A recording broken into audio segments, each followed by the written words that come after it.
Welcome to Accounting High. What are you doing in here on a Sunday?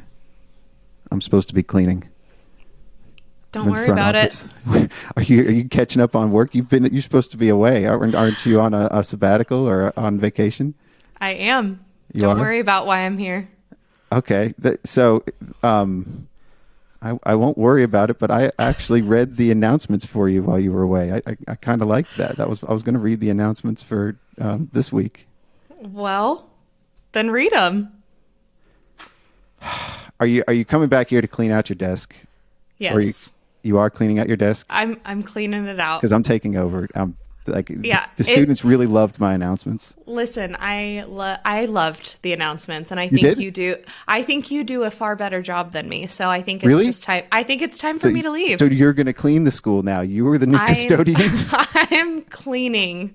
I am scrubbing toilets. I'm scrubbing floors. So you're not cleaning out your desk. You're cleaning your desk. I see the shine, the stuff. So you actually are cleaning your desk. You're not cleaning it out. I don't see any boxes here. Like I said, my job is no longer needed. The custodian is doing a far better job than me. This custodian does not get a chef's kiss. We will. May I have your attention, please? Welcome to Accounting High. It's freshman year at a brand new school.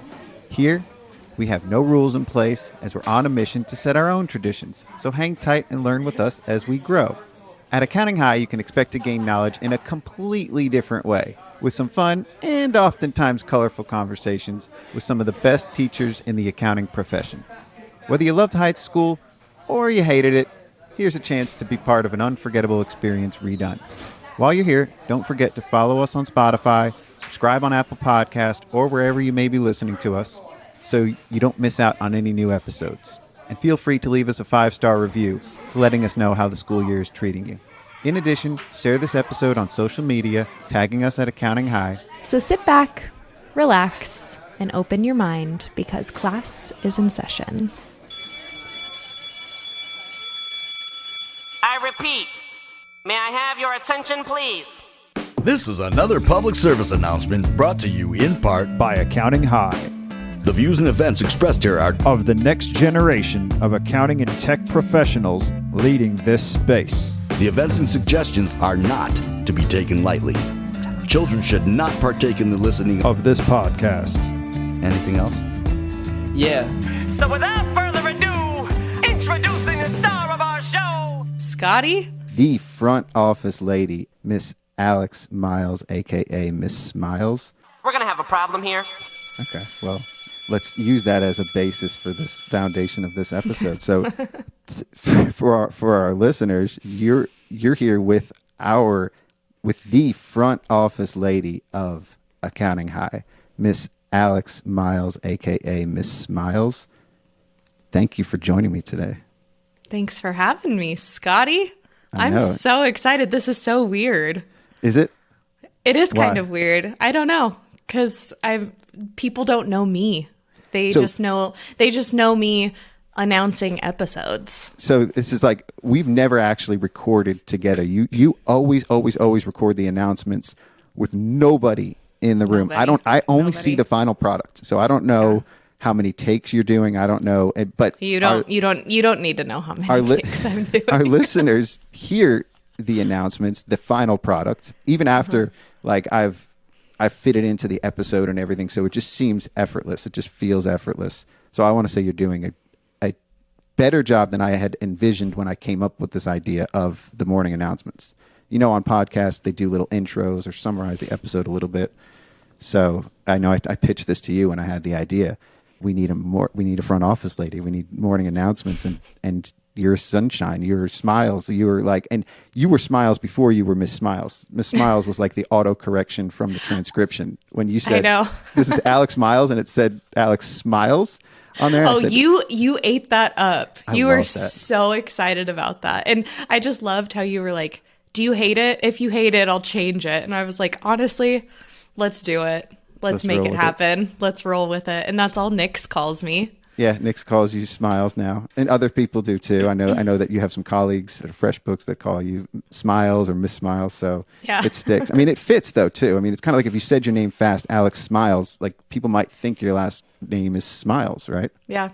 And when I had my kids, that was actually one of the things that I wanted to make sure. So one of the names that we loved was for our son was Pierce.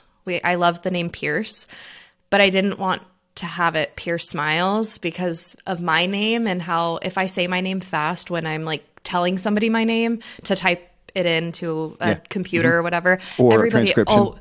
Right, or a transcription.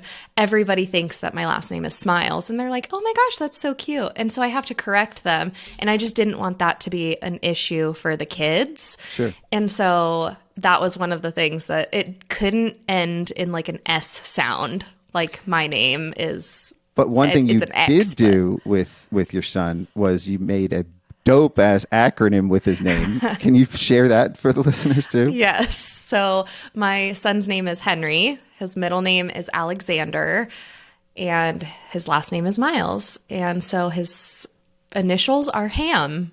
And we did that on purpose because, like, what better initials than Ham, honestly? Is he a ham? Oh my God, the biggest ham. The biggest ham. He is, like, his name fits him to a T. That's awesome. I love that he can go ham. It's better than has. If his last name was Smiles, it would be has, and that's just like a preposition. Or what's has? It's like what kind of word is that? I'm not good with grammar. We should ask ChatGPT. I'll pull up ChatGPT. I don't think it's a preposition either, but we'll get there. So Alex, you're the guest at Accounting High now. You're not, we'll call you Alex or we'll call you Miss Smiles, whatever I feel like. Call me whatever you want. So you were recently on What's Your And? We've had John Garrett on the show, and I'm going to read off a quote from the end of that episode to kind of lead us into this. So this is something that you said. You said, what you do matters. People do care. Everybody may not care, but somebody cares. Be in a space that ignites the fire to allow you to do your best work. That's inspirational. That's for anybody listening. Like I've talked about this a lot on the show. Like the moment that I found my purpose, and mixing passion with your purpose is explosive. And I've had so much energy since then. And hearing that, like for somebody that really wants to dig deep and think about what they love and what they love doing, if there's a way they can do that or merge that with their professional life. So that's going to be part of the theme of today's episode. The other part of today's theme, we're going to go into the power of social in today's world, power of the social platforms, changing your mindset around the social platforms, the power of connections, the power of community, and the power of positivity. So this is going to be a powerful episode here. You got a lot. You got power. Yeah, you got a lot of. You got a big shoes. I don't know. You don't have big shoes to fill. I'm building this up here, so big expectations. Big expectations. Exactly. I got to work on my wordplay here. We'll get there. So we're going to start with Alex. Like, how did you end up in this space? You're in the accounting space. You're ubiquitous now with FreshBooks, and you're the face of you're the fresh face of FreshBooks.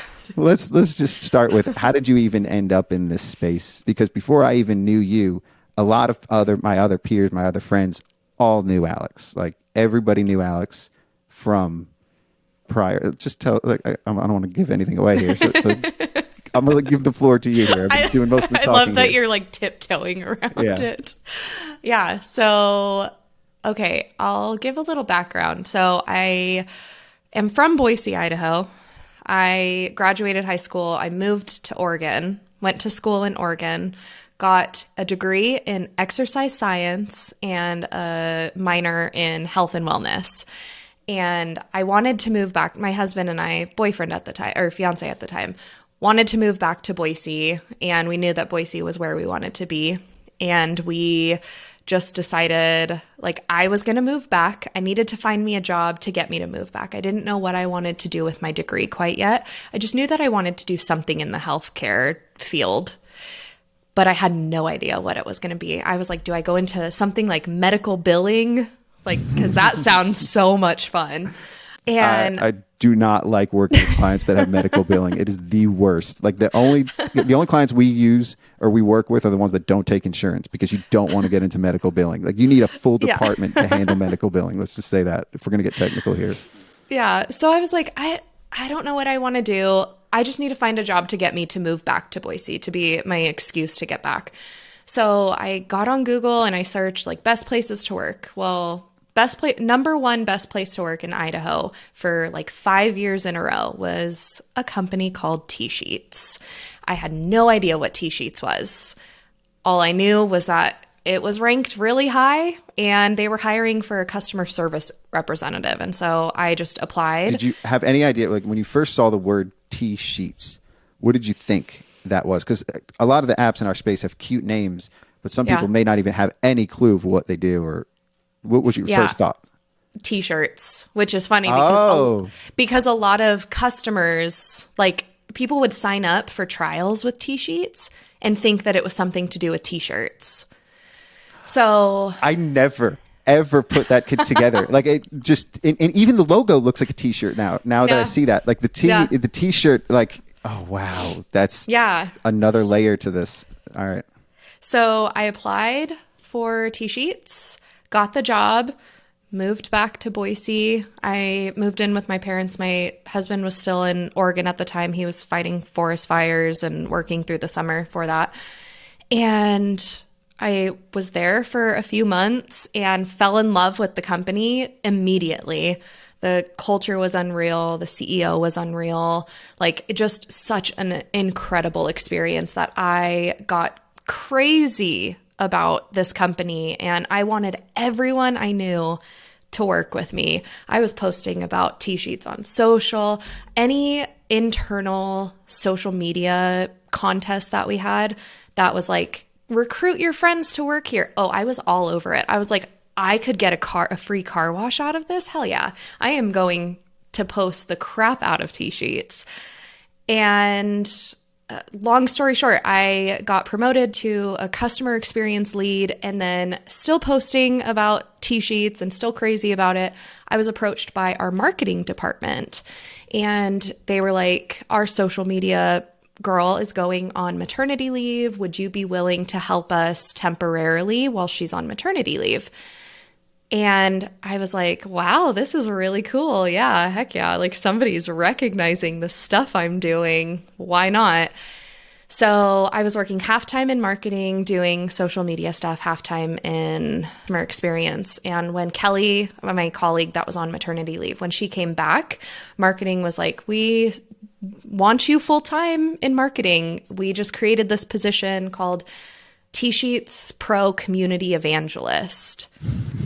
Nobody knew what that role would contain. Like nobody knew what it was going to be about. And I was like, yeah, sure, why not? Like, I'll give it a go. So I joined the marketing team as our TSheets Pro Community Evangelist. Our TSheets Pros were the accounting professionals that referred their clients to use T-sheets. And so I worked a lot in community for the accounting pros that worked with T-sheets. And that's like the start of how I got in the accounting space. And I worked in total with T-sheets, and then we of course got acquired by Intuit for a total of 5 years. So I was there for a while. It was my first job right out of college, and if you would have told me that I would be working in like the accounting industry fresh out of college instead of something to do with health, I would laugh. Unless it was medical billing. Unless it was medical billing, which is accounting. So one of our personas at Accounting High, and you know this, like, is industry-aligned app vendors. And the whole persona is like somebody that works at a tech company or founded a tech company. But one of the frustrations of our persona is constantly struggling to explain to parents what she does for a living. Did you have this issue when you became the pro community evangelist? Yes. I still have an issue with explaining. Actually, one of my best friends just sent me a TikTok a couple weeks ago, and it was this girl explaining, like, I have no idea what my best friend does. We have multiple conversations throughout the last few years. You have no idea what your best friend does? No, she sent me this TikTok, like, Okay. because she's a stay-at-home mom, and so she's like, I talk to her about my work all the time and always she still has no idea what you do. No idea. And that's how my parents are. So I showed my parents that TikTok, and my dad just died. He's like, spot on. I just know that you work with like accountants and stuff. And that's typically what people think is I just work with accountants and hang out with accountants and cool. Post some things on social. Well, I think that the role of front office lady here basically fits that as well. So we'll keep going with this theme of people not knowing what these roles are. I deal with this a lot. So the other thing too is TSheets. Did they give you stuff to wear? Like what kind of t-shirts do they have? What color is TSheets? Yeah. So it's funny that I said t-shirts earlier because TSheets was very much known for their t-shirts that we handed out to customers, to people at conferences. Like anytime people came to our booth at conferences, it was like the only thing that they wanted to make sure that they got was our t-shirts because they were very soft and it just was a t-shirt that you just didn't really get anywhere else. I feel like app shirts are the best. They're always hot. Yeah. And I feel like, I mean, I might be wrong, but I feel like TSheets kind of started that with like everybody talked about the t-shirts.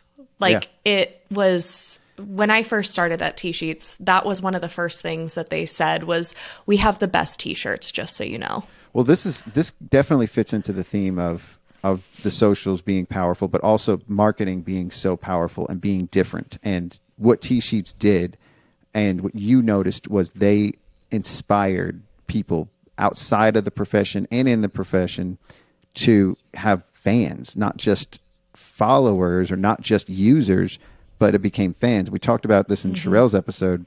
But we also talked about colors in her episode too. So I'm tying this back to TSheets is red, right? Red. Very red.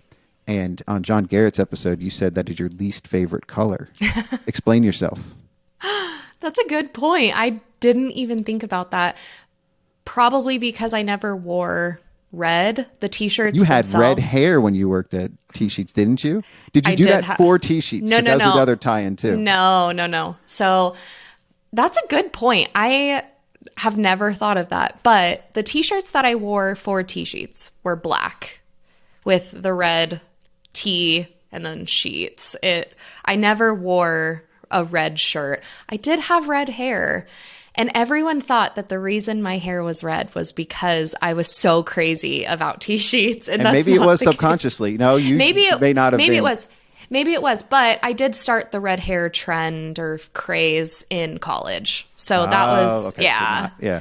Definitely not super tied to it. But that's what my husband calls me because when I died, he calls me Red. So my name in his phone is Red. It makes me cringe when he calls me Alex. Like really? Yeah, so he calls you Red still? Mm-hmm. Yeah. Oh wow. There's no red anymore.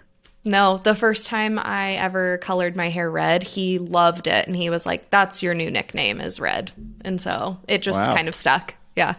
So Juana has never colored her hair, but she's talking about dyeing her hair and she's going to go red. She's going to do eventually phase it into like a blonde streak type thing, but red. She'd never done anything like that. So that's interesting. I might see if I like it or not. I don't know. I told her I don't know how I feel about red, but I'm going red in everything too. So we're not going to talk about colors today. I talk about colors way too much. So I had to bring in the color tie because it's important. But so TSheets got acquired. And we could go on for days about what TSheets did and how important that is that you could do at your firm, or things that you can do to model off of that.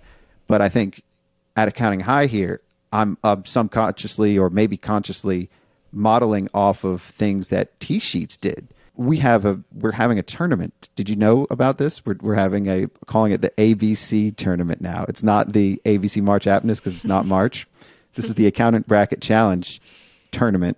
I don't know, challenge and tournament together, but it sounds good. ABC tournament sounds good. So we're having the ABC tournament here at Accounting High. Have you heard of this? No, tell me more. So you like TSheets would definitely be on this bracket, I think, if they were still like, if they still had that fire and that like, you know, once you get acquired by somebody, you'll end up becoming like a subset of that bigger brand. People ask this about Hubdoc. Like, can Hubdoc be nominated because Xero owns them, right? Or all the other companies, MailChimp and all those, could they be nominated under Intuit? And the rules are, yes, anybody can be nominated as an individual. But one thing TSheets did, and the fervor around them, was they had a presence at conferences. They were known, and people like QuickBooks Connect, the first thing they think of that year is probably TSheets and Alex Miles. You kind of go together too. This is what I hear from my peers, right? I've never been to a QuickBooks Connect before this year, but this was something. Tell me about that experience of going to conferences with TSheets. Yeah. So I went to QuickBooks Connect in 2017, and that was the first conference that I went to. I did most of my conferencing with TSheets was through social media. I was working on like the social stuff for conferences, kind of being the person on the ground, but not really on the ground. So my team was sending pictures and whatnot, context to what was happening at the conference. But I went in 2017, and that's really where I met a lot of these accounting pros that I had built these relationships with online throughout the last year or so. And everything that I knew from working social with conferences kind of like came to life, and it was like me being at Disneyland. It was just like the most exciting thing because I knew what raffle was, but I never experienced it in the flesh. Wait, it's 3 raffles? I've been saying raffle. I haven't been adding the third. It was like raffle. I can't say it really fast, okay. Yeah, it was very loud. My colleagues would like stand on chairs and get people at the booth. I have this picture.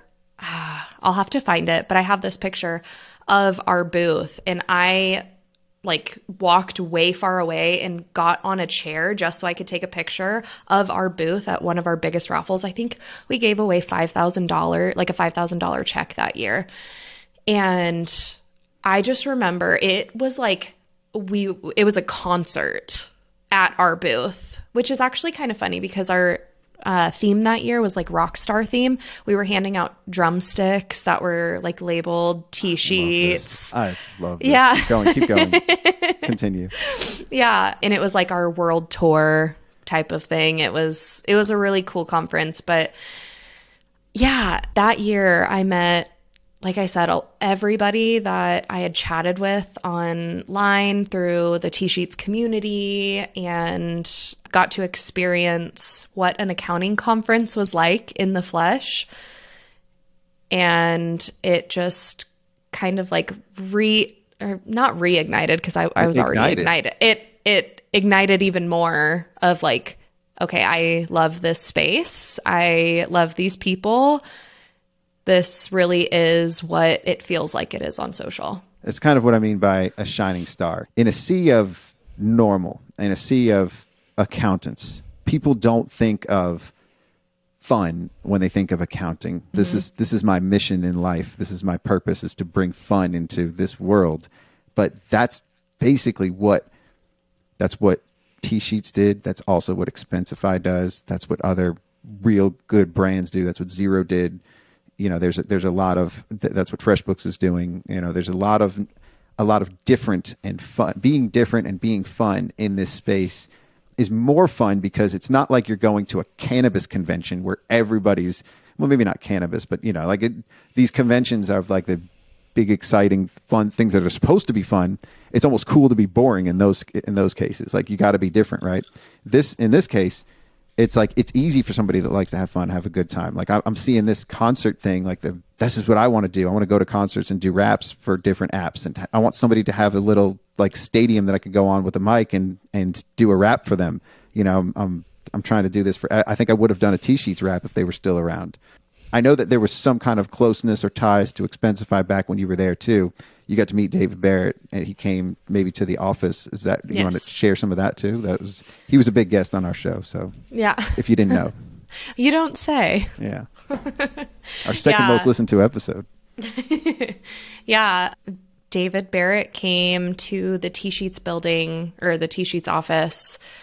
Oh gosh, it was shortly after we moved into our new building, which would have been in 2017. And yeah, we had a really close relationship with Expensify, and our business development team worked a lot with their team. I don't remember much about what he presented or talked about at the office, but I just remember. But he was inspirational, I'm sure. Oh yeah. Always. Big inspirational guy. So TSheets had the raffles and they had the giveaways, and that was the tie-in to this tournament. And that's what we're giving away. We have raffle tickets. People are nominating and they're doing things. And this is all just for fun. We now have 2 sponsors of the tournament. So we have $6,000 of prizes to give away. I don't know if it's going to be one prize, or maybe we'll just give a $5,000 check and another $1,000 of prizes. I don't know, because that seemed like a good prize too. Just giving away cash instead of a trip. Like, a trip is a lot of coordination and a lot of planning. What if we just gave away cash to the winner, right? Yeah, I think we could do that. That's that. Yeah, you just inspired a shift in the course of this contest. So TSheets got acquired by Intuit. And Intuit is very well known in this space. They have a program called QuickBooks. They have a program called TurboTax. They have other programs, like they bought MailChimp. I'm kind of kidding. Like, everybody knows Intuit. Yeah. Everybody knows QuickBooks. Were you excited when they got acquired at first? Like, what was the thoughts that went in your head? I mean, I think naturally there is. Well, I was actually on my honeymoon when I found out that we were being acquired. In Hawaii, right? I heard this on John Garrett's episode too. Yeah. We might give away a trip to Hawaii. I don't know if $6,000 is going to cover it, but that might be the trip that we give away. Yeah, I got a call from my boss, our VP of marketing, and she was like, I know you're on your honeymoon, but I want you to find out from me before you find out on social. And she told me, and I think initially there's that, for anybody, there's that feeling of nervousness of like, what is this gonna change? Like, TSheets was so close knit. Everybody at TSheets was like family, like genuinely. It was Ohio. Like, that was everybody that worked there was Ohio, or most of them at the time. Ohio or Idaho? Yeah, Idaho. Did I say Ohio? You said Ohio. I have trouble with words sometimes. Yeah, I know. I have trouble with words. It rhymes. It definitely rhymes. It's fine. Everybody thinks that I'm from Ohio because nobody remembers. But your best friend's from Ohio. My best friend is from Ohio, yes. Yeah, so everybody that worked at TSheets was based in Idaho. And so, yeah, I think initially there's always that feeling of like, what is going to change? Is anybody going to lose their job? That kind of stuff. But Intuit did a really great job of coming in and introducing themselves and explaining the process and really just making sure that we were all set up for success. So I think once we got past that nervousness, we were all very excited for what could potentially come from the acquisition. And yeah. Cool. So fearing change and not things outside of your control, and also like being gobbled up by a larger company, your drive and your excitement and fun was you were impacting. Like, you saw the impact that you had as you were on the socials. You saw the other people getting excited. You got to see firsthand at those conferences the people that they were working with. And that's one thing I was talking about on an episode yesterday was people sitting in front of a screen and just working and not seeing the impact they have on others. you start to lose the passion and the excitement and that ignite, that fire that you have, and that the excitement that you have of doing what you're doing and why you're doing it. Working with clients, people you can see and touch and feel and smell the impact that you're having on them when you're working directly with them. One thing that I one thing that I experienced was being outside of the work and not working directly with clients. I stopped caring and I lost my drive. I lost my excitement. I'm not a loss for words right now, but like I lost that passion. I lost that, the fire was dying out at the firm. So did that start to like when you worked at Intuit, you're working at a bigger company and you may not have that same impact. Was that what you experienced? Because you didn't end up staying at Intuit, obviously. Yeah. So. Yeah. With the acquisition, as normal acquisitions, this happens. Roles changed, teams changed, the overall dynamic changed. And my role changed a couple times post-acquisition, and our teams merged, and the pandemic hit, and I ended up getting pregnant with my son. I went on maternity leave, came back, and my role was again changed, and I was a ham in your belly. I got a rump roast in my belly. This is important too. This is actually an important part of the conversation because we're going to talk about the socials, but continue. Yeah. But I came back from maternity leave and my role had changed again, and I wasn't working with the accounting industry anymore. I hadn't been working on the accounting side of things for a couple year maybe at this point. And I was working more so on the small business side, doing social stuff, and wasn't really doing the stuff that I was passionate about anymore. I wasn't connecting with people anymore. And having my maternity leave being as long as it was, which was about 5 or 6 months, I had that time to kind of reflect on like what ignited me, what made me happy.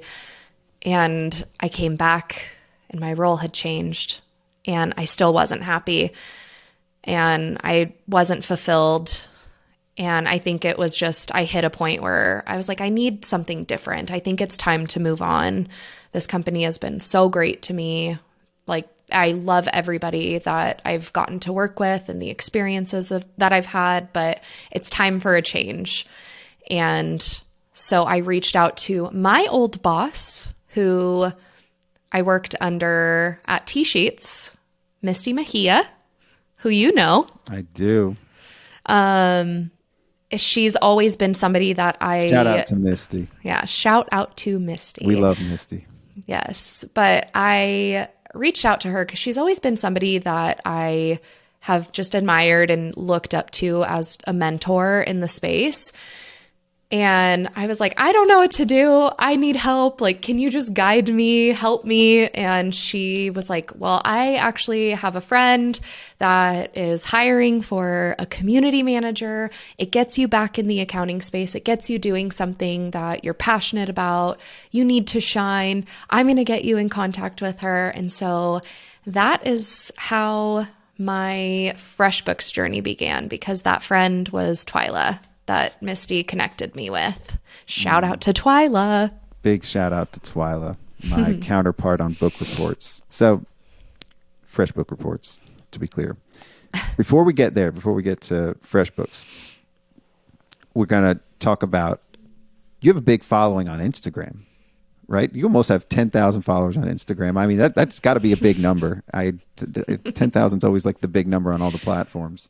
And this became, I don't know if this started when you were pregnant or during your maternity leave, or if this was way before that. I mean, I don't know. I'm not on Instagram, but tell me about, like, let's use that to lead into the socials. Like, what was it that you were doing, and was that where you started to see that fire ignited during that time? Because I know when you were pregnant, that was like a really big deal, right? Like, so yeah. Tell us about that journey. So I've always been somebody that gravitates towards social media in general. I mean, I met my husband on MySpace. So social media has always been a big part of who I am, I guess. I've just connecting with people has always been a big part of who I am. And so I was pregnant with my daughter and started posting about just pregnancy and the struggles and the excitement on Instagram. And shortly after I started posting, I started getting brands reaching out to me asking to do like collaborations for free product, or hey, we'll give you $100 if you post about this, like XYZ. And so that kind of got me excited. Like people were actually paying attention to the things that I was saying. And I remember in probably a 3-month time frame, my followers on Instagram shot up like 3,000, which I mean, it may not seem like a lot, but at the time No. That's a lot. That's a lot. And that's the other like very important theme of all of this is attention. Like when people are paying attention, then all of a sudden you change certain things that you're doing. And we all love attention. I mean, a lot of people like to shy away from that and say, well, no, I don't like the attention. But I lean into it. I love it. Yeah. And don't we all? Like, isn't that validation to what you're doing? And like, all you were doing was just being vulnerable, being authentic, talking about your pregnancy, talking about your struggles, the stuff that you were dealing with in a fun way. And that's one thing we are going to talk about too, is the way that you are out there is just being yourself, being fun, being silly. You know, Laura Lynn talks about that all the time on her episode, just being silly, just being you, and actually getting better response from that than trying to put on a show or it's almost like when you're effortlessly putting yourself out there and then you're getting the validation and then you're getting people reaching out to you and getting more followers, that really fuels you. And that's... Oh yeah. And I think the thing that really made an impact on my inspiration to keep posting and keep doing what I was doing was when I would get messages from other women that were going through the same things that I was going through, thanking me for being raw and being real and being relatable. Raw, real, relatable. There's 3 R's just for you, Scott. And that was a freestyle too. That wasn't even like unplanned, unprovoked. But yeah, just like knowing that what I was saying was not only hitting the audience of brands, but it was also hitting the people that I wanted to connect with, like the people, the women that I wanted to be relatable with, and the ones that I wanted to like bounce ideas off of, bounce struggles off of, and just overall connect with. Make friends with, because I like making friends with strangers online. Mm-hmm. That's remarkable. If we're going to go with another I just said L. So it's being real, being raw, being relatable, being you out there. And I think that's the thing that people have. That's the mindset shift that people probably need to really have when it comes to approaching the socials. And it took me a long time to get that. I always thought like, I gotta force this message, or I gotta force this. It was always trying too hard on there. That's what I always would look back on what I was doing on the socials, and I was trying too hard, or I was trying to present my message. It wasn't about like, I didn't know the purpose of it. I didn't know why I was going on there. I just thought I wanted to be popular. Like high school, you know, like I wanted to do things that got attention, and the things that you try to do to get attention don't ever work. It's not a good look. It's never good. But then you see the people that are getting the attention, and they're just being themselves, and they're just being authentic, and they're saying normal everyday things, but you can relate to it, and it becomes relatable. The stuff the crazy things that I would do for attention is not relatable, because I'm saying and doing things that nobody else thinks or does. Right. That's why it's so hard for me to go out there, because I'm not like everybody else. So I can't be relatable, because I can't relate to a lot of things too. But on your side, like I'm seeing, you know, people are coming out to you and you're inspiring them, or you're you're speaking to what they can't articulate or what they haven't been able to say or even share because it's thoughts in their head too. And that's powerful. So that's like fueling this whole passion that you had at, I guess you were still at TSheets when this was happening, right? Was it a separate social? Did you have a social, or did you have things that you were doing for TSheets and then also doing on your own? And were they two different lives, and were you treating them separately? Yeah, I mean, my Instagram has always been my Instagram. If I post anything about work, it's on my Instagram, and I don't care if nobody can relate to my work posts. That's never been an issue. It's just something that, like, I'm not afraid to post what I want to post on Instagram.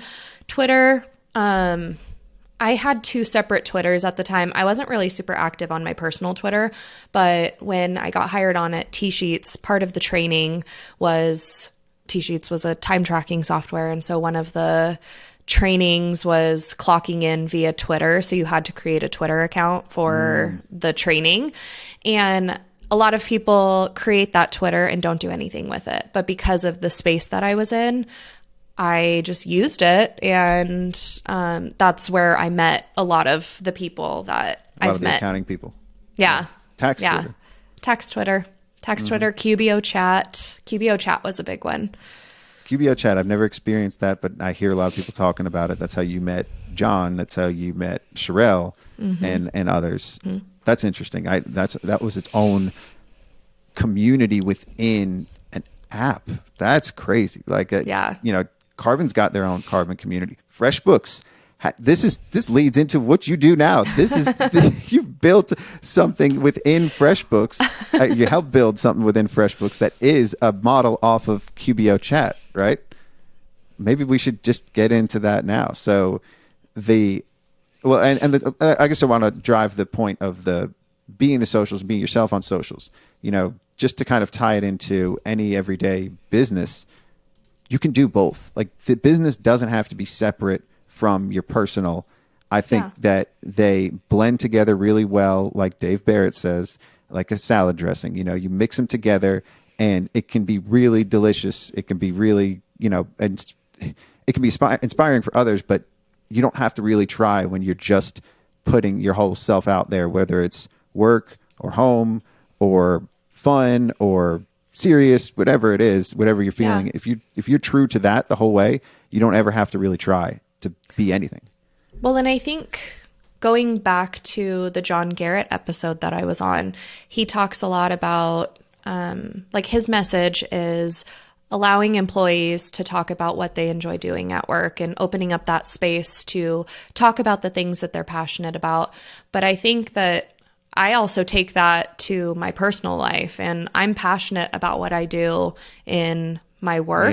That, like, some people may not care to know about all of the things that happen inside of my job, but if I had something super exciting happen, I'm going to talk about it, and I don't care if nobody listens. Like, I want to be able to share these things because, like I said, you may not think that, like, somebody care or nobody cares, but somebody does care. Yeah. And that plays into my personal life. That plays into my work life. If I'm passionate about it, I'm talking about it. And I don't care. But that's what you find when you're doing the one-to-many. So that's what I've started to find, in my one-to-one interactions. Not too many people care about the rap stuff. I mean, they like it, but they're like, eh. But as I'm starting to slowly put that out there, I'm starting to see, wait a second, there are people out there that are inspired by it. I experienced this firsthand. Like, there's other people that are actually doing this too. And one of the first times I experienced it was at the Fresh Pack. We're talking, and you said, wait, you know what? I did a rap too. I did a parody too. Do I need to cue up the Fresh Prince music? Are you gonna rap for us on here? No.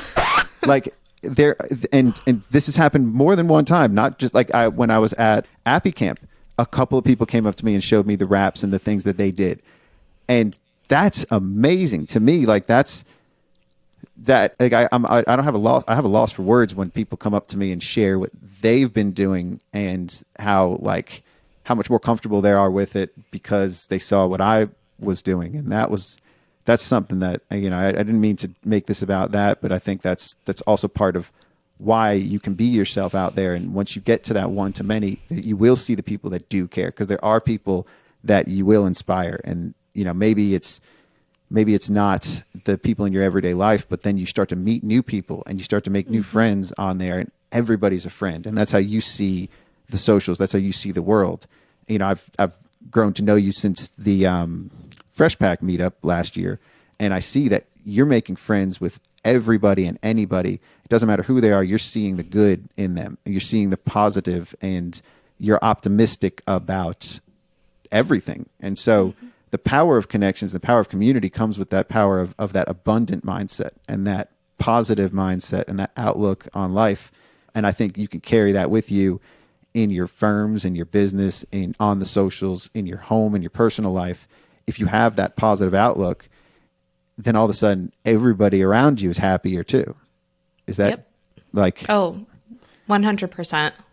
I think that being able to, well, I mean, something that I stand true to is I will give you as many chances as you want unless you prove me otherwise. Like, I don't know what it is about my personality, but I don't care about what anybody else says about like XYZ.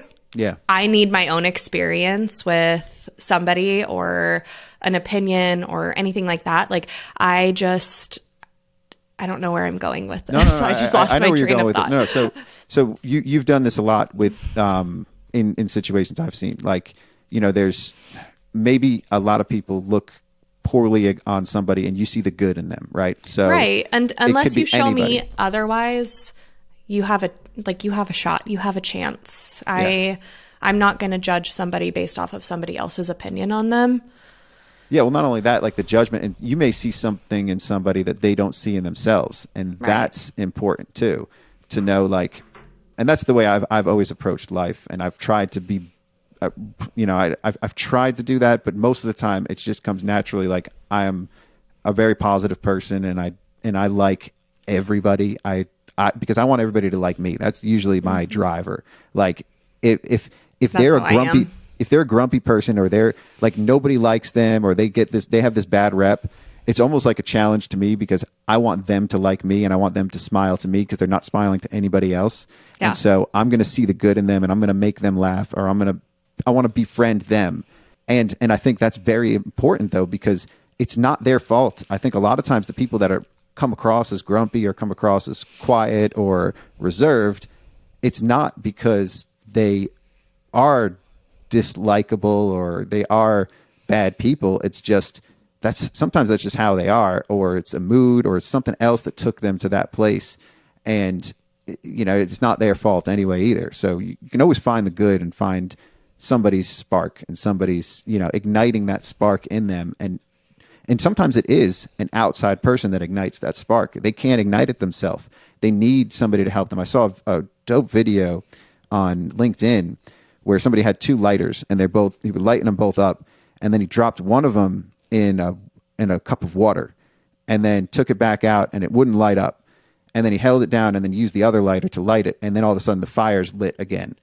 And the metaphor that it was driving is sometimes we lose our spark, we lose our fire, and we need somebody else to come in and ignite it for us, and then we're back. And we need to see that in others when somebody's sad or when somebody's upset. You know, if we can support them and help them, then that lights their fire, because they don't have that ignition anymore. They don't have that flint fire. Yeah. It's flint. I feel like you experienced that in Toronto, because you were super nervous to do your rap on the boat. Yes. And you just needed some energy sent your way. I feel like you did help me with that. I was part of my point.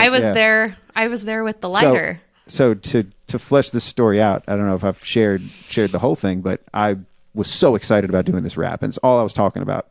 And then as it got closer to it, I realized maybe I'm the only one that's excited about it. Maybe nobody else really cares that much. You know, Twyla's been encouraging me all year. I said by the end of the year I want to perform my rap in front of people, in front of accountants. and this was the perfect opportunity.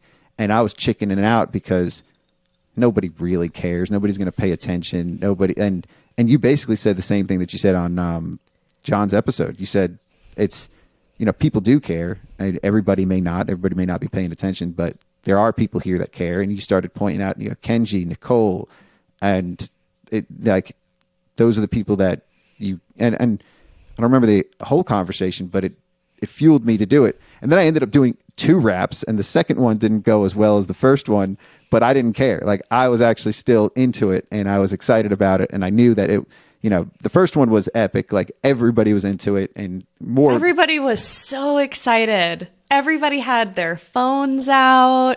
They were dancing. They were singing. It was a party. It was such a cool experience, because knowing how nervous you were and how against it you were for like half of that day, you were like, I don't know if I'm going to. I was down the whole day. I couldn't do my interview with FreshBooks. Like, my head was somewhere else. Yeah. You were not in the zone, and you got up there. They mic'd you up, and you did it twice. I did it twice. And then I did it again in Denver, and the same thing happened in Denver recently. But this isn't about the rap stuff. This is just,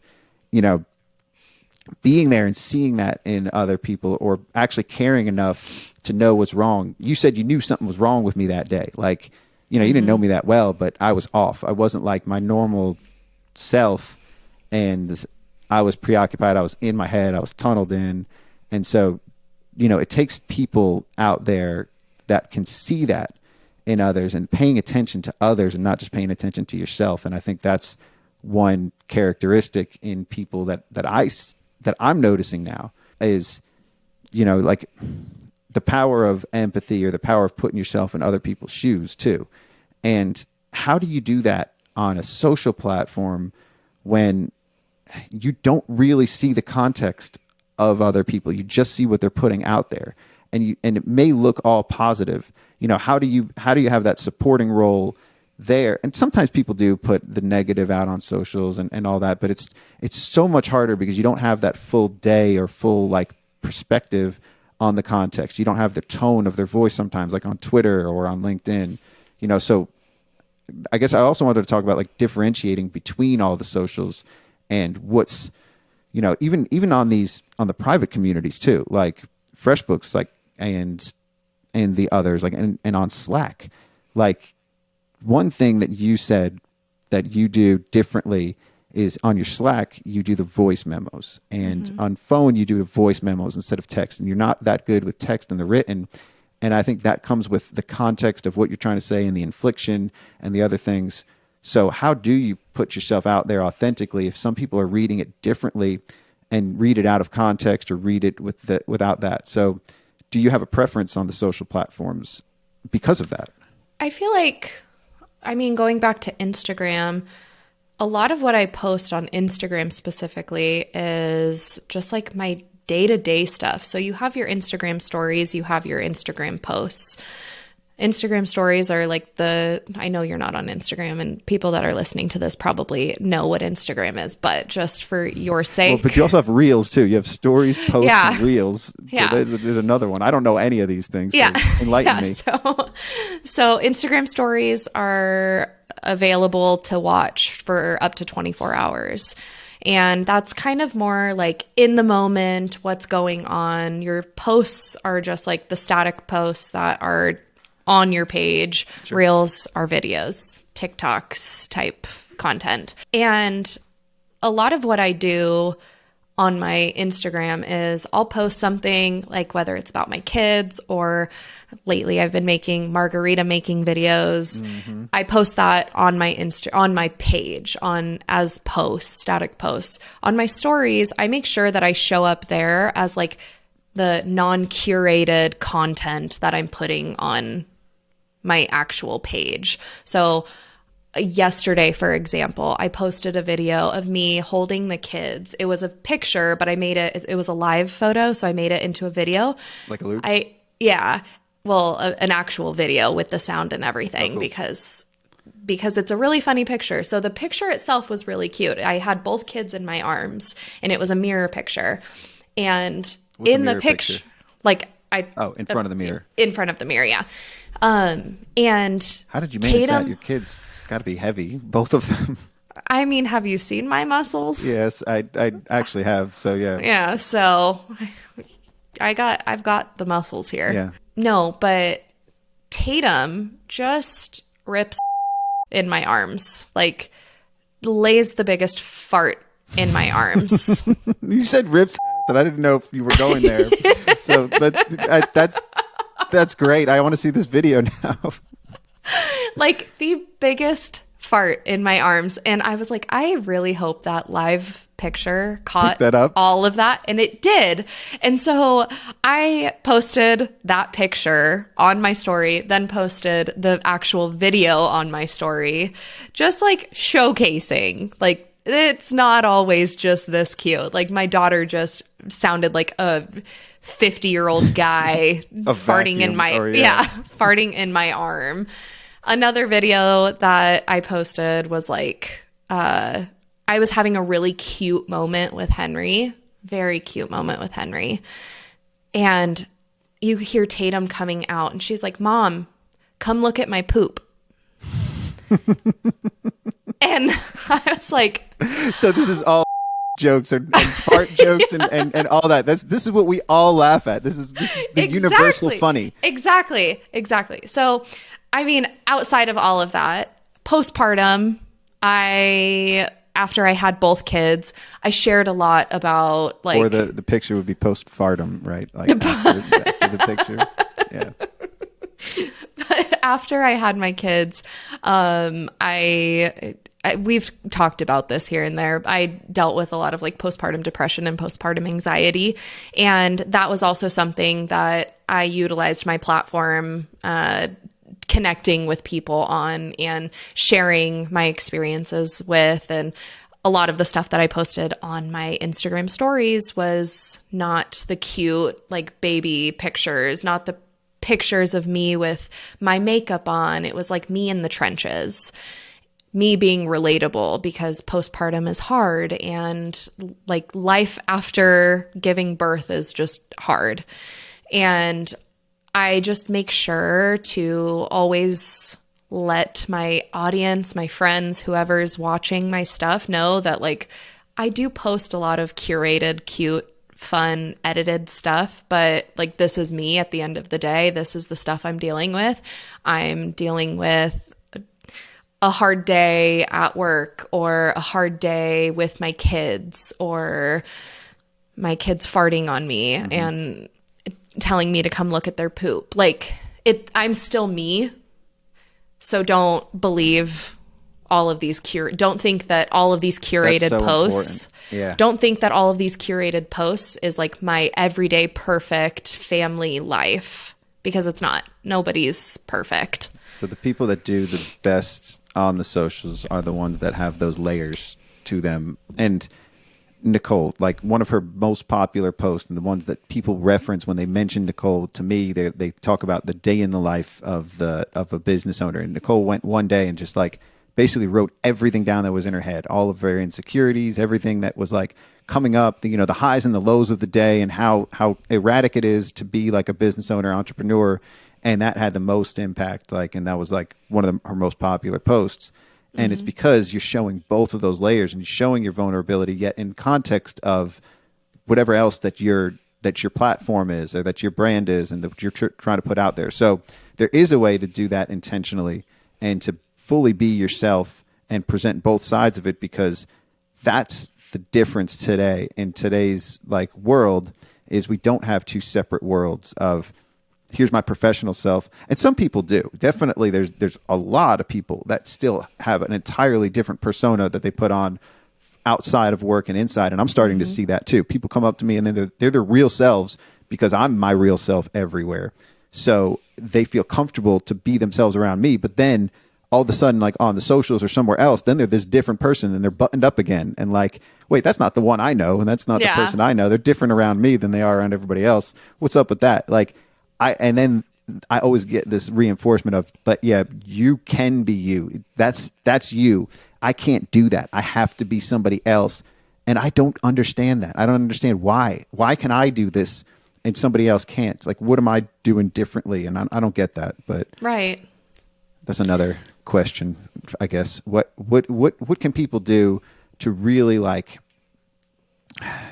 to not feel? Is it embarrassment? Is it shame? Or is it like, or do they think they're going to get in trouble? I mean, I feel like this kind of ties back to the opening piece that you brought up. My closing piece from John Garrett is like, people fear that nobody cares. People fear that judgment, I guess. And something that I've always, both within my work life and my personal life, my social personal life, I have always maintained this idea of I need to just be me, because if I act like I'm anybody else, my real me will eventually come out. And like you said, that's not me. That's not who I am. I'm the biggest goofball.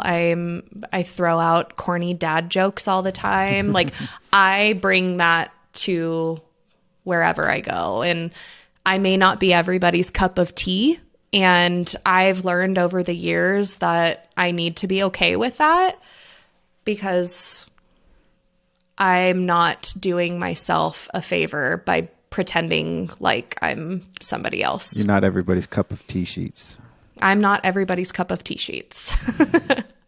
So dad jokes. One of my best friends from high school said to me that all the rap stuff I'm doing is just one big dad joke. And honestly, at first I was like, yeah, but I'm really trying with this. Like, and that's, I want it to be really good. It's not supposed to be just like a corny dad joke, but then I get it. And it's like, actually, I am trying really hard to make them like a corny accountant dad joke. Like, that's what I'm doing. And I'm trying to make it like that's, and so I love that comment. And going back to that, like, you're being you, and I am a dad. Yeah. And you're corny. Yeah. I know. You have like silly puns that you come up with, and not a lot of people understand right off the bat. You have to explain a couple times. Yeah. I'm working on that. I'm working on my delivery. So Ron Baker gets it, though. I don't know if you heard his episodes, but his second one hasn't come out yet, but it'll be out by the time this is released. And I talk about like the how I'm going to do my solo episodes, but I can't do them alone because I don't know if my jokes are any good unless I have somebody there to react to, right? And I have other people there to impress. Mm-hmm. And then I know if the jokes are good because I see it in their eyes. Like when I have episodes with Nikole, I know if I said a bad joke and if I said something that she didn't get and I have to keep explaining it. But then I also know if I say something that really lands. And like, so I want to do solo episodes, but they're going to be kind of like stand-up comedy, but also bridging in the raps and stuff. And that's sort of like, I need that audience there and I need people there with me. So stay tuned for that. You may be one of the audience members in those episodes. But are we gonna have like a sign that says clap, laugh? Possibly. No, you shouldn't need that. You shouldn't need that. Everybody should be laughing anyway because it's that good. Like by the time, so stand-up comedy like is a routine that's worked on. And by the time you see the Netflix special, it's on. Nobody needs that sound or that visual because it is that funny and it lands immediately when they know when they're getting ready to say the punchline. They could even like sometimes I could reveal what I'm going to do and tell you how the joke's going to go and then still say the joke and still it's funny at the punchline, even if you know it's where I'm going with it. But that's like, I don't want to show any overconfidence there. I want to actually make people laugh. So and then you could chop that up and then that's my social posts there too. So these solo episodes turn into, then that's the content that I can put out on LinkedIn and on other places, maybe Instagram and stuff, because I know that the jokes are good and they're condensed and everything. So I'm really working on my presentation and my performance and the poise and I'm trying to think of another P word here, but we're not on P's today. Today's R word, right? So I'm trying to work on this. Power. Yeah, well, that's the That power, was what the we power talked of about. socials, right? Yeah. So the power of positivity, the power of connections, power of community. We didn't get too deep into connections and community, so let's now let's pivot a little bit. Another P. This gets old for our listeners. They hear me pivot with the P's on Nikole's episodes for years, so this is like I'm almost trying to move on, and I'm trying to show some maturity here and get out of there. So let's talk about how that ignited you to really be yourself and find your voice on the socials. How did that parlay into the role at FreshBooks? And what was your role when you were first hired?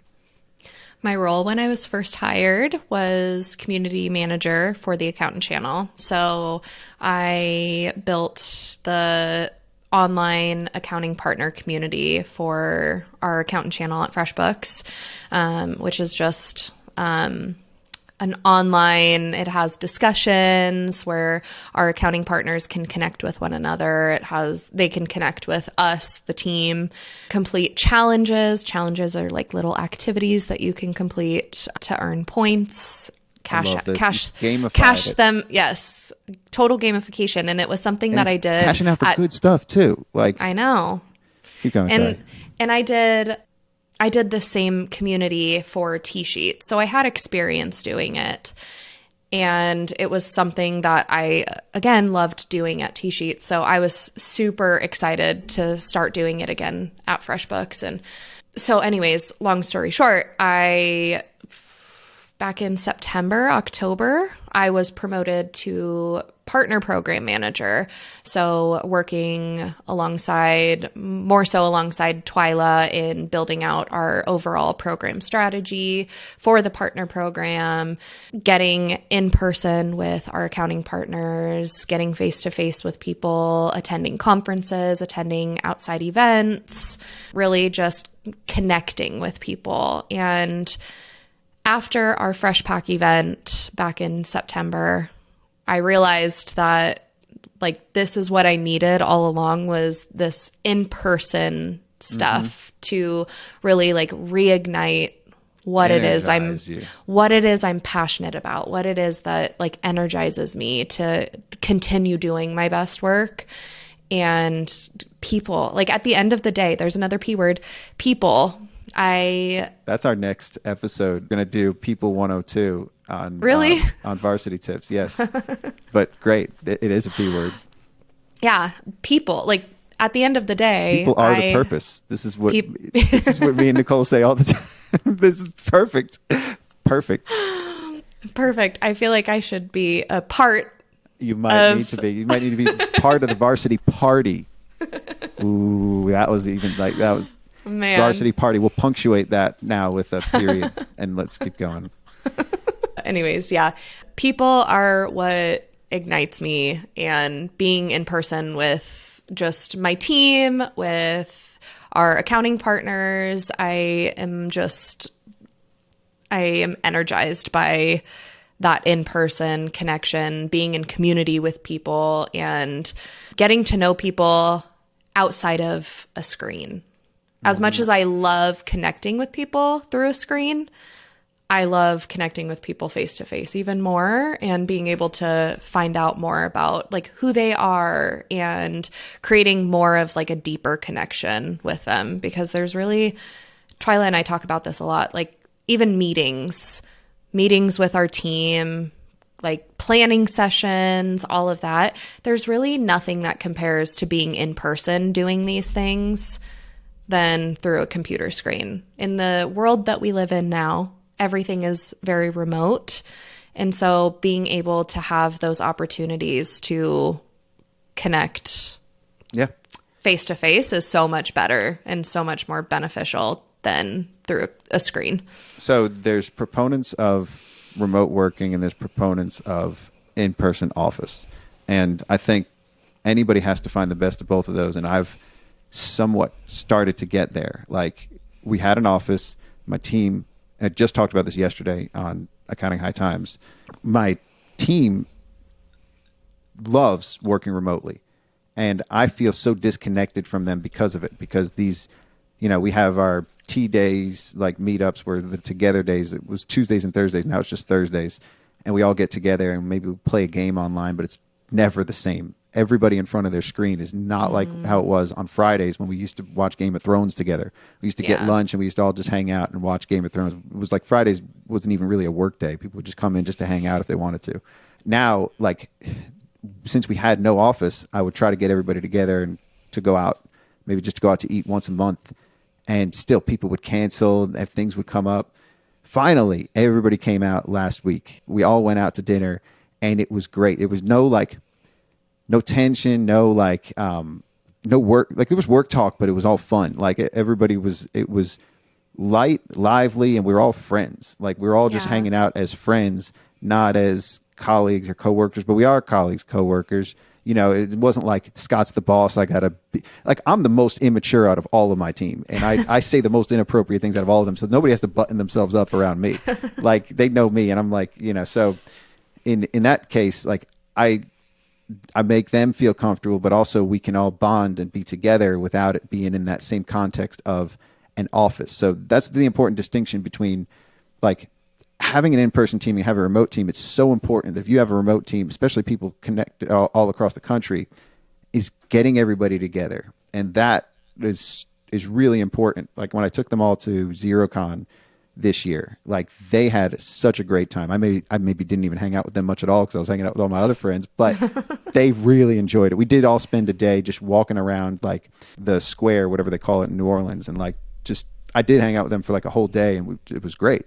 Like, but we all just hung out as friends too. So I think it's having those connections with people, because then you can bring your full self to an actual work problem when it comes up, or planning or doing something else, because you have that trust and you have that connection with them. So being with your team is so important outside of work and connecting with them. And it's so the in-person thing, I realize now more than ever, I can do 5 episodes a week and it's not the same as just being with somebody in person just once, you know, and seeing them. And so but you can bring that, you know, you can bring those connections outside of that to then other conversations and then being with online with them. And it's not just about like that 30 minutes or hour you have with that meeting, but you can bring in the context of all the other things too. So connection is just so important. And the only way you can really connect with somebody is if you bring your full self there too.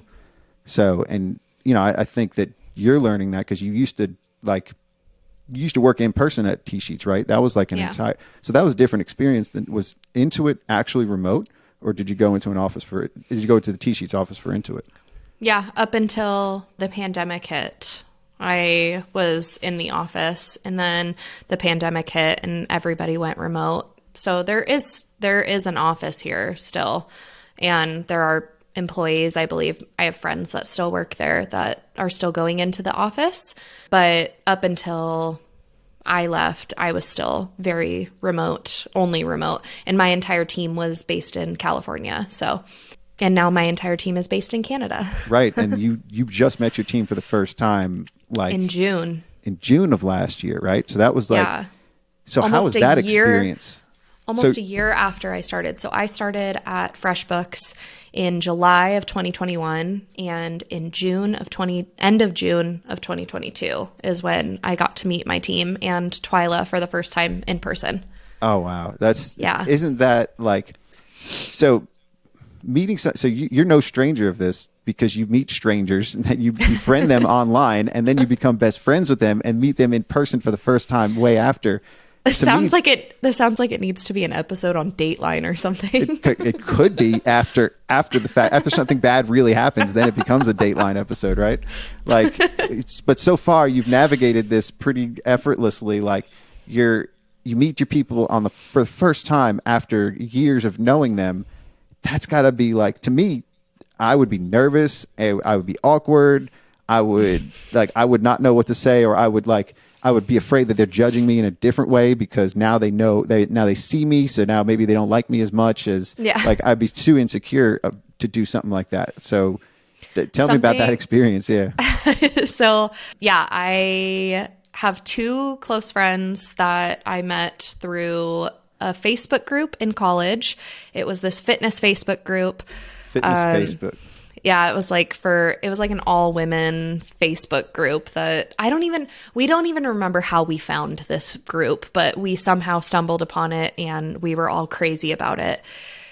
But I became super close with my friend Kendall, and after like a year or two of talking and being friends with her online, I decided to just book a trip to Ohio, and I flew up and saw her, and we're still best friends. We talk every single day. If we go a day without talking, it feels weird. We're like, are you mad at me? Like, did I do something? But we're still very, very, very close. And recently, actually last week, I was in Denver for work, and I have another friend, my friend Anna Lee, who lives in Denver, who I met through that same Facebook group back in 2014, 2015. So I've been friends with her for a long time, 8+ years. And First time ever seeing her in person. First time ever seeing her in person. We met up at this little restaurant, and I was so nervous. I felt like I was going on like a first date. I walked over to the restaurant, and we spent 2 hours together in this restaurant talking as if we have been friends our entire lives. And there was not an awkward moment. We were very this sounds weird, but we were very touchy with each other. Like, we just couldn't believe that we were with each other. It seriously just felt like we have been friends. We just haven't seen each other in forever. And we were just catching up. It was the best experience ever. It was so much fun. And I think there is a sense of an aspect of it being awkward. There is that risk of it being awkward and not knowing if that person is going to be who they act like they are through a screen.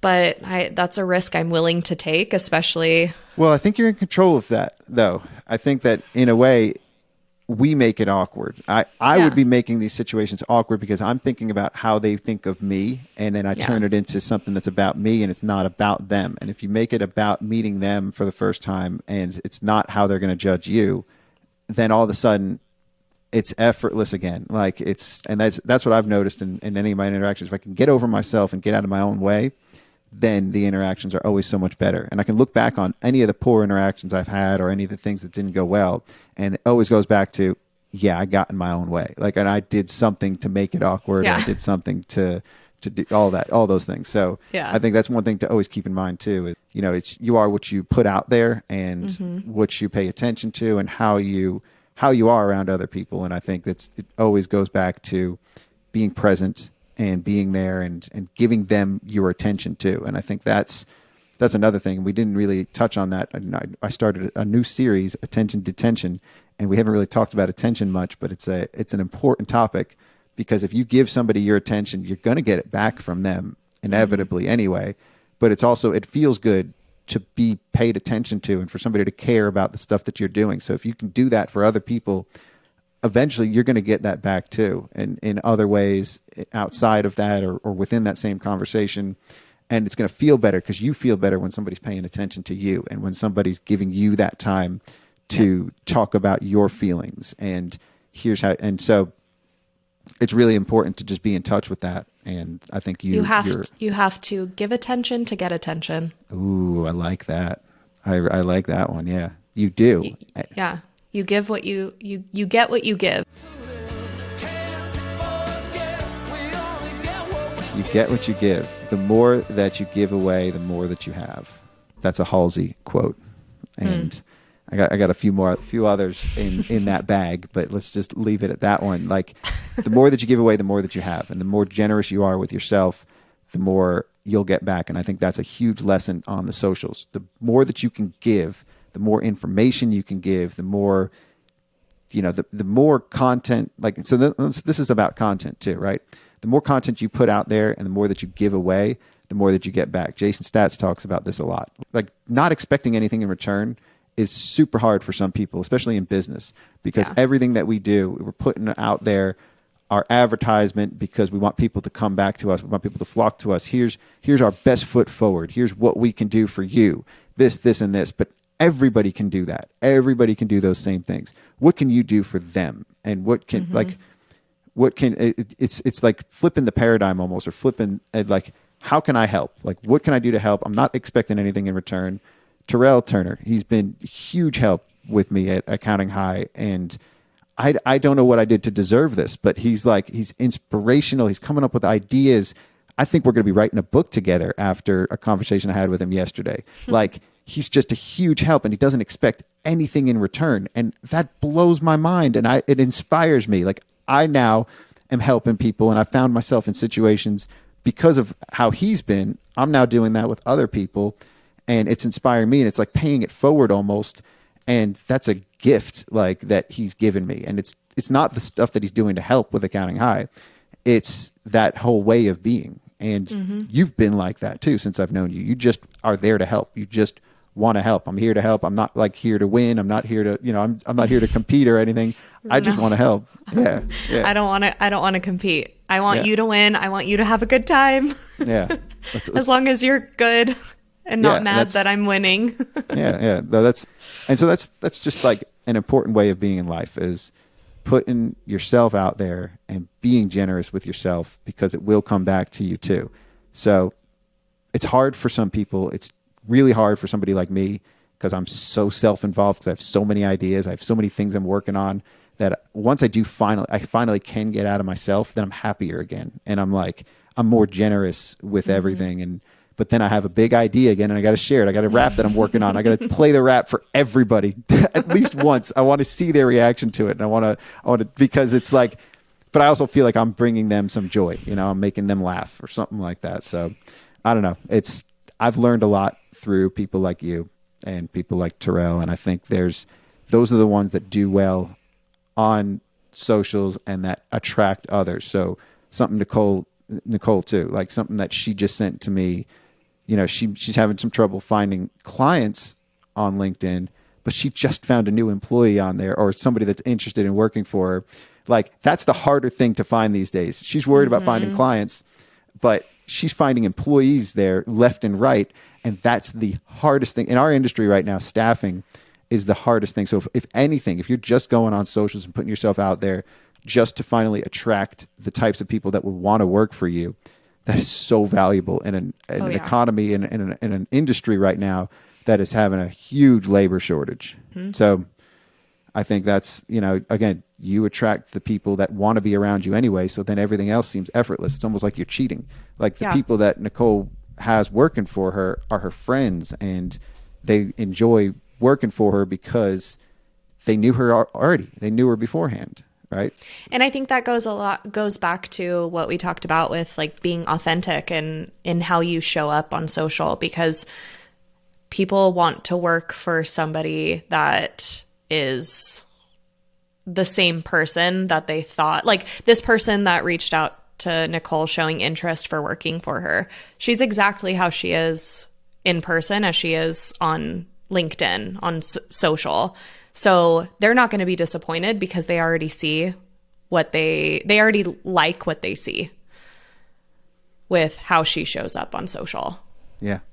Yeah. So if somebody's acting like they're some positive, easygoing boss on LinkedIn, and somebody's like, I want to work for this person, but in reality, they are the complete opposite, and they micromanage, and they are like on their case about everything, hard to work for, that just sets them up for failure. So that sets the boss up for failure, and that sets the employee up for failure. Yeah. So that's also what I'm afraid of too, because I was like that. I used to be like that, and I still see myself as that, but everybody describes me as somebody that's not a micromanager at all, because I don't do anything, right? I feel like I've always put this persona on that I'm not doing anything at the firm. And actually, they tell me I am doing stuff, and I'm doing better than I was before, because I see myself as not doing anything. Because my thought of doing is actually doing and getting in the way and getting in, like, making things messy and micromanaging and all that. That's my idea of doing. So my whole idea right now is I'm not doing anything, but really that's what I should be doing. So I don't know how I'm tying this into that, but I think it's also just about knowing what your strengths are, knowing your weaknesses, and knowing how you need to show up, because if you do have a default of micromanaging, then maybe you do need to just get out of it altogether and not review work anymore. If you're somebody who's reviewing somebody's work, reviewing a tax return, then giving it back to them, you basically already redid it, and you don't give them the opportunity to fix their mistake, then maybe you're not the one that should be reviewing the returns in the first place. And finding somebody else to do that. And I think that hurts a lot of our egos, or that makes us, feel like, well, then what are we good for? Like we're the best one to do a tax return at our firm. So we need to be reviewing it because the clients think that, so it's just changing your mindset around all those things. And then you're able to show up your authentic self, because that's the side of you that people like working for is, the people like the fun me, the one that's excited about something or like bringing energy. Yeah. It's not, so be yourself, but be the, be happy. It's hard to smile sometimes, right? How do you smile sometimes if you're having a bad day too? Like what are some of the tricks of doing that? Oh, that's a good question, because there are days I smile and I giggle a lot, as you know, but there are days where I don't want to do either of those things. I'm human, but I'm somebody that worries so much about my energy that I'm putting off on other people that, like we've already talked about, I want other people to be happy in like what they're doing. And so I don't know the best answer to that, actually. I feel like I am so focused on others around me that I just make sure that my energy is always what I need it to be for the people that I'm working with.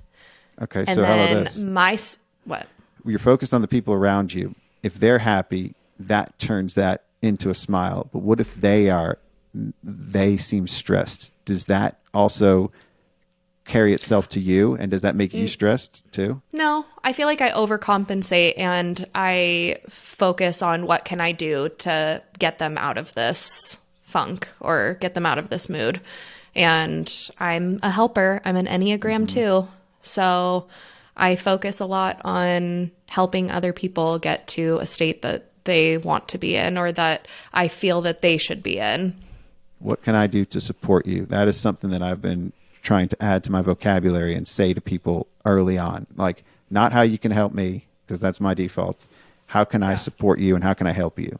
And that's, you're a supportive person. So naturally that's what comes across. So for somebody that isn't, somebody that's like me, I have to force myself to do that, but then it feels better to help people. It always does. Right. I always feel so much better about my day, myself, and everything when I've done something for somebody else than if somebody did something for me. So, and that's something I'm learning later in life, but it's a gift. Like, helping other people is the gift. You're a gift giver. You've been known for giving gifts. That's the gift for you, right? Mm-hmm. Like seeing the look on somebody else's face when you give them something. Oh, that's like my high. I never expect a gift back. When I give gifts because I want to give gifts. I never expect anything in return. So my gift that they can give me is like, just be excited about what I'm getting you, because usually that's what you're expecting in return.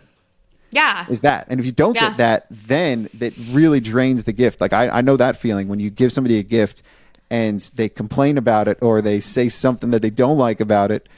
That's a letdown. It is. But I don't know. Just going back to like the positive side of like somebody receiving a gift that you thought about, that you thought to give them, that you like really put time into. Mm-hmm. It's just, it's like my favorite thing. I get so happy when people are so happy over the gifts that I give them. It's like I said, it is my high. Yeah. That's an experience too, to like really put a lot of effort into something. And that's, like I do these grand gestures. So for my daughter's quinceanera, if you listen to Staats episode, this, but for any listeners, I didn't know what, like, she's turning 15. I'm not going to just buy her something. I'm not somebody that does that. I did pay for a big party, but I didn't do anything to help out with the party. I just footed the bill. Like I had no input on anything for the party. And it was a pretty big party, like no help at all. Usually I used to be micromanaging all those kind of things. And I didn't know what I was going to give her for her birthday. I didn't know what I was going to do. I knew something would kind of come up, but I didn't really plan this big gift or any gesture. I was just like, I'm throwing the party. That's enough. That's a gift enough. And then a few days before, I remember I was driving, and I had been doing all these parodies, and then I almost cried when I was thinking of it, because I was like, but I haven't done anything for like the people in my lives. I've done like stuff for the profession, accounting parodies and all that. And I haven't even done a song or wrote a song to anybody in my life, like for them. And then I was thinking of Eminem's Haley song, and I'm like, wow, this is perfect. Like I can do a parody of this, and I can do that. Like that's something that I'm capable of doing, and this is my gift to her. So it took me a couple days to write it, and the version that anybody hears is still not finished. Like I still have a things that I wanted to finish with it, but the party was on Saturday night, and I started really writing it on Friday, and I recorded it on Saturday during the day. I didn't know that. Yeah. So that's the final version, because I'm not going to really go back to it once people hear it. I can't go back and change anything. But so that was one of the first ones I ever, like, not one of the first ones, but the first ones I actually felt good about, because it was like the jokes were in there and it was funny, but I said things in there that I hadn't been able to say like in conversation, and I revealed certain things to her for the first time in that song too. So I don't know how this ties in, but it's like that was the gift that I gave her, and to see her reaction to that, and to see Juana's reaction to it, and everybody around me, like that was more important than the gift itself. Like priceless. It was pretty cool. So I'm not going to play that right now for the end of this, and I don't have a rap to play for this episode, but I always like to play like a new one. I'll play my maid of honor rap. Can we? Yeah. No. You don't have it No. that would be perfect. I'll just start playing the beat, and you can you can rap it for us. So to be clear, that is very, very like dope. I don't know what the very, very is, but like you work for FreshBooks, and it's a Fresh Prince parody. Not only that, it's a parody too that you did for a wedding party type thing, which is very similar to what I did with Julia's. And yeah, it's a parody, and it's pretty good. Do you want to read it for? Is it relevant to read, or are we gonna skip that? I mean, I can. All right, cool.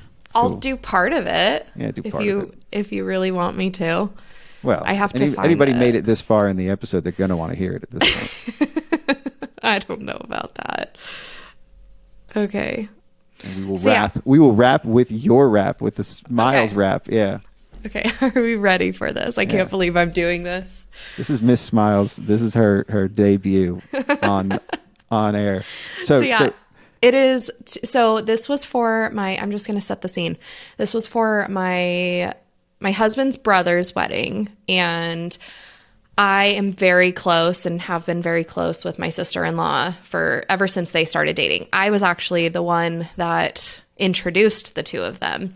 We lived in Oregon. She's from Oregon. She worked at Subway there.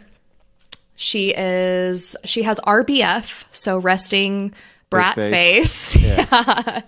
Oh, so she's one of those types of people that you really do want to get them to smile, because they don't smile for anybody. This is perfect. Yeah. My husband played football in college, and Darian, my brother-in-law, came up for a football game one time, and he saw her at a football game, and he was like, that girl is so pretty. And I was like, she works at Subway, and she never smiles.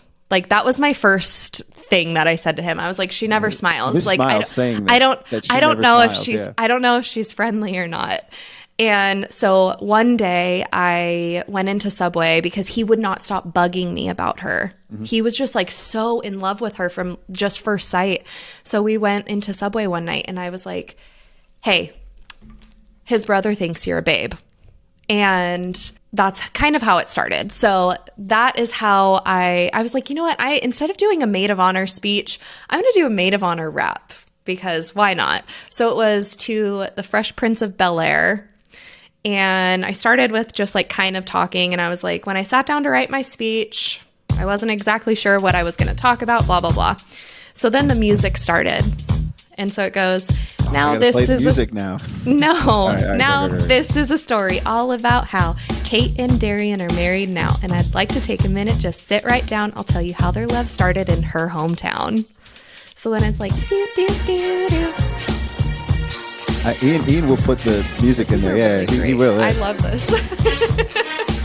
So I said, in Eastern Oregon, born and raised in Subway is where she spent most of her days, baking and making and faking her smile because those aren't real until she's known you for a while. Then one day, up at a football game, he hated that drive, but we're all glad he came. He got one little glimpse and he turned to me. He said, that's the prettiest girl I have ever seen. He begged and pleaded with me day after day, sent me screenshots of how she followed him like, no way. I packed up my books and we hopped in the car. We went to Subway to try to steal her heart. First in line, everything's paid. Oh, and by the way, his bro thinks you're a babe. She gave me her number later that night, and I thought, she might be all right. 2 years had passed and she rented a U-Haul. Long distance was done, no more withdrawal. More time with us, we were all impressed. She came, she saw, she conquered all of Darren's tests. So my father-in-law always joked that before you could marry my son, you have to pass all of these tests. And so Darren is my father-in-law. So, are you done, or is it still going? There's more, right. But I won't. Your storytelling. So you've put this together and turned it into your own story, like rap. My mom got me two books for Christmas, the best gifts ever. Both of them are How to Rap and then How to Rap 2. It's your content in there and the delivery, but also the way that you're rhyming words. You're taking the syllables, and it's not an obvious rhyme. Like car rhymed with, and I don't know, the other apart. And so nobody would normally think car and apart rhyme, but the way that you pronounced it and said it, you made it work.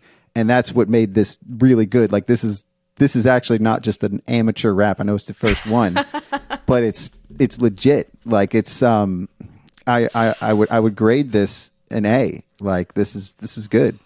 This is real good because it's impactful too, right? Like you did something different, and there were inside jokes in there, but everybody there would have gotten those, right? In the context of this, you had to explain it, but it made it better because you explained it. So you set it up, you set the stage before you started doing the rap, because then it made sense, obviously, for the listener here too. It's all in context, right?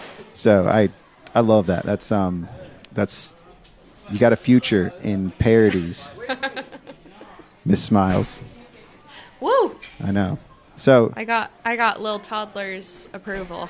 You got little toddlers approval. It's a good day. Smile for that. So, students are already showing up. We've been recording in here in this front office for a day now. The students are already coming in on Monday. They're hearing this. Are they going to hear your voice on the announcements? I don't know. We'll see. We'll see. All right. Stay tuned. Stay tuned. Thank you for joining me here in the front office. So, thanks for helping me clean today. We're cleaning out the desk. Cleaning the front desk. Yeah, because we're upgrading the desk. We're getting you a stand-up desk, so we have to take everything out of the desk so you have your stand-up desk, so you can do your announcements standing up. It doesn't work sitting down. So thank you for everything you've done for Accounting High and continue to do. This was a great conversation. I hope Thanks for finally having me on. Yeah, I know. It took my time here, but it's no shortage of people have waited to come on. Usually I meet somebody and they don't come on for 6 months later. I don't think it's been 6 months since September, has it? I don't know. Okay, so this is a normal wait time to get on the show. Typically it's 6 months, and then typically it's 6 months before it's released too. So we'll see if this one gets out sooner. I've got a good production rhythm going, and we're releasing episodes faster at Accounting High. So this will also probably be on our YouTube channel and our other channels. We'll probably make some blog posts out of this.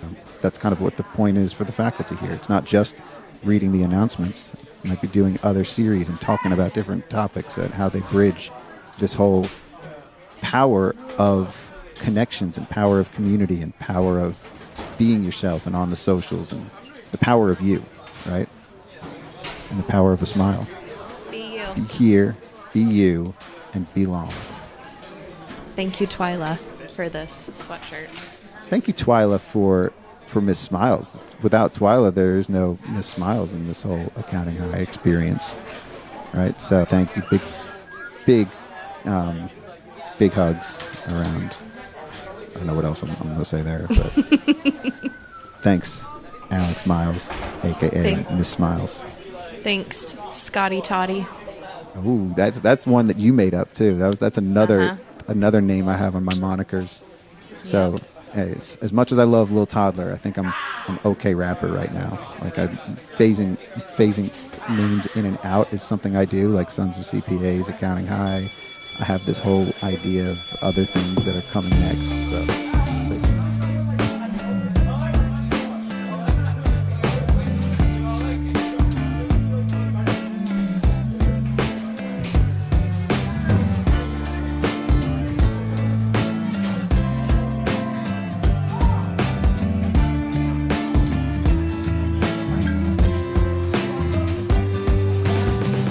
I think our students need you. I think that you're a beacon of hope for the students at Accounting High.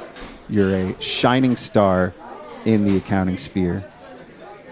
We hope that you're able to come back and be our front office lady, because I'm no good at that. I can get the kids high under the bleachers. I can clean the bathrooms. I can clean the throw up in the halls, but there isn't throw up in the halls that much in high school. I don't know why that it always goes there. Yeah. Why does it always go there for you? Well, because I always think janitor, and then I think the like sawdust that they put on the throw up. Like, isn't that like any bodily fluid that happens? They have the sawdust that they throw on there, right? Yeah, sure. Okay, they didn't do that at your high school? Not that. I guess we just didn't have a lot of people throwing up or having bodily fluid all over our we did. halls. We did. We had a crazy high school. You went to a weird high school. So do you want to know my high school prank? We had a lot of high school pranks at school, and this was my big idea, and it did not, well, it didn't go as well as I thought it would, but it was crickets. So, every year that you got like a student prank or like a senior prank on the school, and we were like racking our brains of what we should do. So I said we would buy a bunch of crickets and all release them in the bathrooms at the same time before the first bell. So right when or before the final bell, like the third bell. And so there was an army of like 5 of us that had bags full of crickets. And we went into 5 different bathrooms in the school. One person put them in the media center in the library. And because we went to bait shops and tackle shops, and one of my friends rented a house all through senior year, so it was just like the party house. It's where he lived. They rented a house for all senior year, and we got all the crickets. They were all over his bathroom, and we went to different tackle shops. We all went to school, and we thought it was going to be the greatest thing, like crickets in the hallways, crickets everywhere in the school. They got it all pretty much cleaned up, except for the media center. The media center, they were there for probably a week. So that was our senior prank for the year. I didn't partake in my senior prank. You know me. I'm such a rule follower that like I don't even remember what my senior class did for a senior prank. I just remember not wanting anything to do with it because what if I got caught? My parents would be so disappointed. Actually, no, my dad would probably cheer me on if I... See?